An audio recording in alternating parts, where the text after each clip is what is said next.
What is up, everybody? This is your homeboy MisterChunkah here. Today I'm bringing you guys the second part to my how to deal with frustration commentary.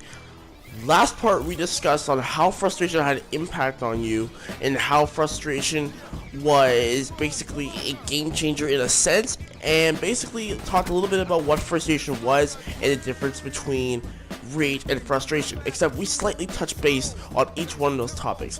Now I'm going to go more in depth in this video on basically how frustration has a purpose. Remember from last video I said it kind of does, but it doesn't. I'm going to explain that to you guys in this video, and I'm also going to go a little bit more in depth on how rage has a difference than being frustrated, and how the two play in and they tie in together, but they also have their separate and several differences. Now starting out, I'm going to quickly go and briefly go over how frustration has an impact on you and your teammates. Now first, I think we've all noticed that we've all had really shitty COD games in our past history. It's alright, every COD player does. It's just normal, and that's natural for a COD player in general. But in this case, raging constantly, or getting frustrated as the title of this video is called, can bring your skill level down. It is statistically proven that when you get mad, you don't think. It is equivalent to stressing out on a test and you won't be able to remember anything. Okay, not anything, but within a simple extent, you will not be able to play at your best. Now in this video, before I further on will explain the in-depth about frustration, as you can see I'm using an M8 with no attachments. This is because I am going for my camos, well, my diamond camos on my assault rifles. I'm getting gold on my M8A7, a beast gun, love it. There's nothing I've ever hated about any of the M8 guns in any Call of Duty. But I just want to quickly, briefly go over that and let you guys know what I was doing, just so you guys don't think I'm such a retard for running around with iron sights, because I don't like running around with iron sights. They're good, but they're not my favorite. Back straight into the topic. So that's basically how frustration can give you an impact. It brings your skill level down, it brings your sense of, well, self-esteem down, and it drops your confidence ginormously. It really makes a huge difference in your confidence, and that's something you don't want to be messing with when playing in a Call of Duty game. But to bring on to another topic on how it impacts your teammates, first off, if I was to sit here and listen to you rage 24/7, well, how do you think I would think of you? Sounds confusing. What a phenomenon, huh? But I wouldn't really like it. I wouldn't appreciate it, and I wouldn't really respect a player who rages. I would respect a player who is honest about their mistakes, can sit there and take it and handle it and try to improve on his errors. Not a player that sits there and balls his eyes out just because he can't handle it. That's immaturity, first off. Second off, I don't want them on my competitive team when they do that. And third off, I think that's just complete bullshit, and it's a dumbass way of handling situations. Again, I know we've all raged. We've all done it in our COD history at some point, but it doesn't make it right.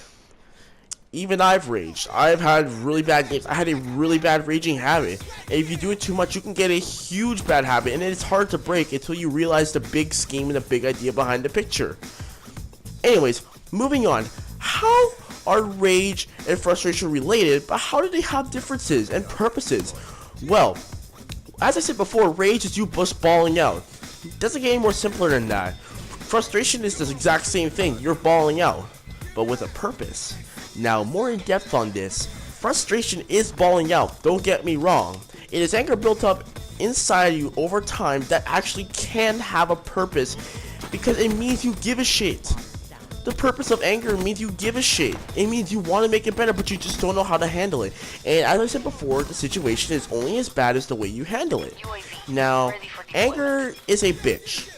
We all know that. We can basically call it a bitch if you want. It means the exact same thing in my books, or at least in the Urban Dictionary it does. Huh, funny, huh?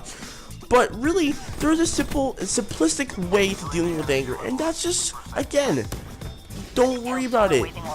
I'm not going to say don't give a shit, because I think you guys might have gotten the wrong idea from the last video, but don't worry about it. Make it better. I understand that you care that you're raging, but you don't have to rage to show me that. You don't have to rage to show anyone that, and you don't have to rage in general point. Like, you just don't have to do it. It's just not right. Just don't do it.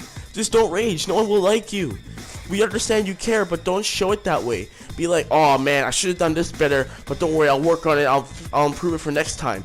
Be like that. Get positive about it. You got something to work on. That's not a bad thing. That gives you more time to play Call of Duty.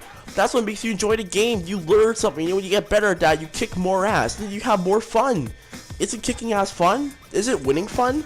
People say play the game for fun, not to win. Well, if I think about it, is losing fun? No. So winning is fun. Therefore, you want to win. Because winning is fun. I know the game is fun to play just to play, and if you get into a close fight and you lose, oh well, it was fun, it was so close, maybe next time I'll win. Yeah, those were fun games too, but if you get blown out of the water, that's not fun. I mean, that's not fun for me. I still play through it, and I don't act like I dislike it, but I really do dislike it, but I don't let it bother me. You know why? Because I can come back the next game playing twice as hard. If you're that mad, take your anger and put it towards your gameplay. Kick everyone's ass the next game. If you got 16 deaths the next game, get 0 deaths the next game. That's not gonna happen, but make it happen. Try your best to make it happen. Don't let it annoy you. This is basically all I got for today's video. This is basically the ending of my commentary. If you have any questions furthermore, put them in the comments below. Also, don't forget to like and comment, subscribe to my YouTube channel if you haven't done so already. Thank you for tuning in once again on the second part of my commentary. This has been your boy, MisterChunkah or Jordan, and I'll see you guys in my next video. Peace out, everybody.